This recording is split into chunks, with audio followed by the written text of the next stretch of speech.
So, the PD by-elections are coming up, and it's kinda important because it'll be Datuk Seri Anwar Ibrahim's stepping stone towards becoming Prime Minister at last. But for him to contest that seat, someone, an elected representative, had to give it up. Yang Berbahagia Datuk Seri Anwar Ibrahim had decided to accept my offer and choose Port Dickson as the constituency where he would like to stand as a candidate. I am confident that Yang Berbahagia Datuk Seri Anwar Ibrahim will win the seat hands down and proceed to become the next Member of Parliament for Port Dickson and eventually become our nation's 8th Prime Minister. Is that legal? Yeah. Is it ethical? Maybe not.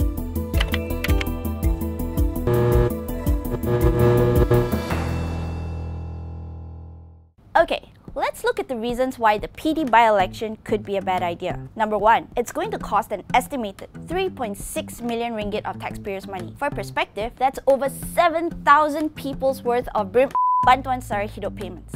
Number two, it raises questions of cronyism and nepotism. Because A, how weird is it that you essentially have someone chopping your spot?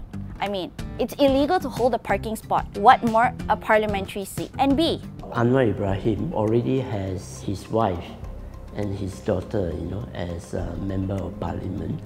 Would that kind of situation of having 3 members of the family being members of parliament, is this something that we want to encourage? Because I think when we talk about democracy, we are talking about separation of powers. We are talking about more diverse representation in the parliament. Number 3, resigning a post for no other reason than for political maneuvering will disappoint the people who voted for you. Over 36,000 people voted for now former PD MP Datuk Daniel Balagopal Abdullah.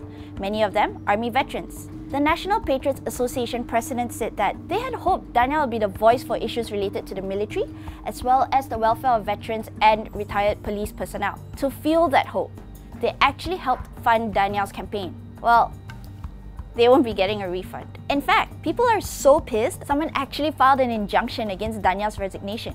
Obviously, it got rejected. Because the thing is, it's technically not unconstitutional. Well, yes, of course, it's legal in the sense that the Constitution and the laws allow an MP to resign his seat. However, I have to say this, that though they are allowed, I think it's an act of irresponsibility. It's an act of breach of trust of the voters. It's a waste of public funds. It's an unnecessary burden on the Election Commission and on the voters. It's unethical to subject the entire election process to the personal ambitions of a particular person or to the political designs of a political party or faction. Constitutional law doesn't say anything against resignations. In fact, all it does state is the penalty for resigning a parliamentary seat is the former MP is now disqualified from contesting for another seat for the next 5 years.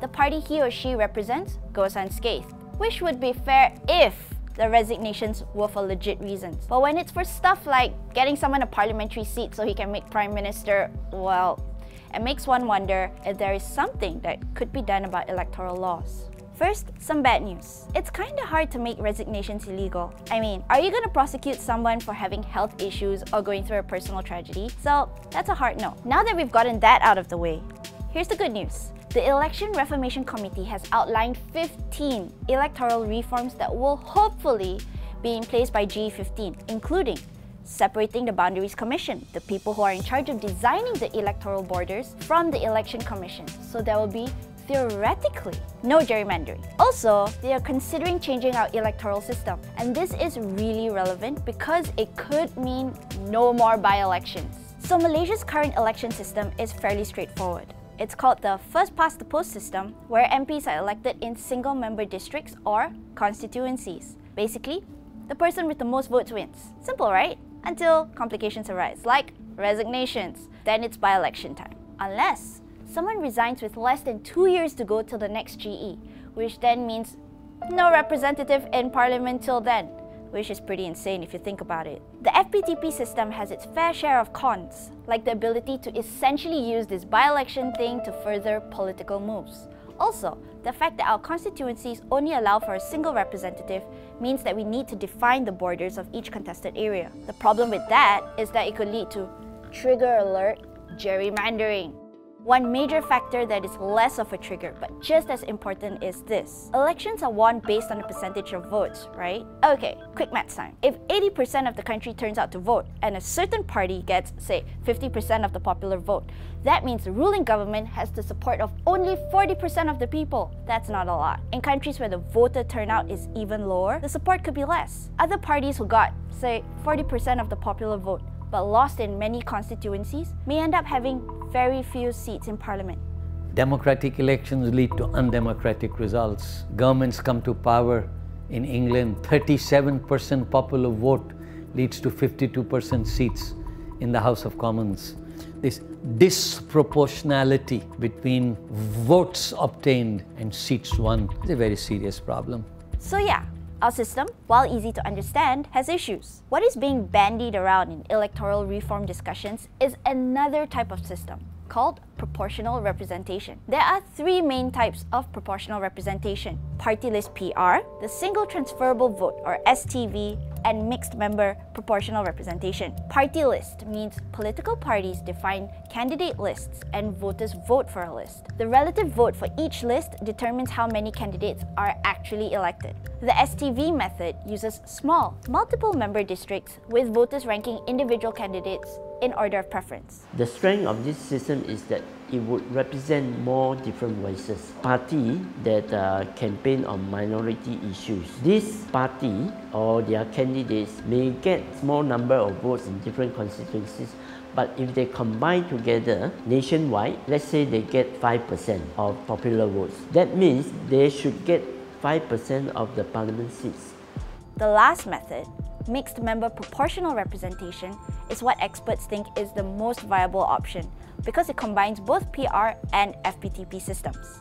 If we are going to have a mixed system, that means half of the MPs will be elected through the existing system, first past the post, and then the other half will be elected through proportionate representation. So that would ensure better representation of the voices of people in the parliament and also the diversity. Problem solved, right?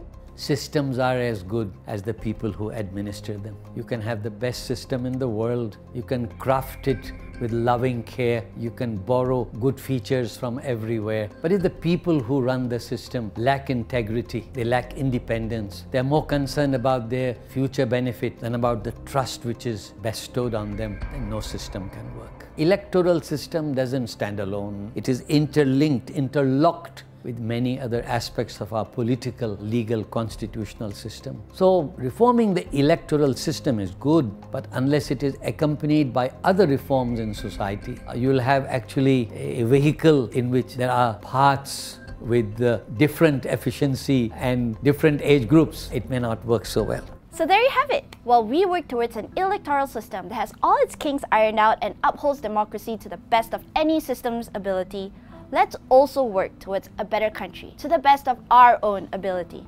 Changes do not come overnight. Changes will have to be evolutionary. They cannot be revolutionary because revolutions create their own problems. The change cannot come from the top. It has to be supported by all of us. All of us have a role to play. Hey everybody, thanks for keeping up with our episodes. With Newsflash, we aim to dissect and discuss current topics with all of you. So, what do you want to talk about next? Let us know.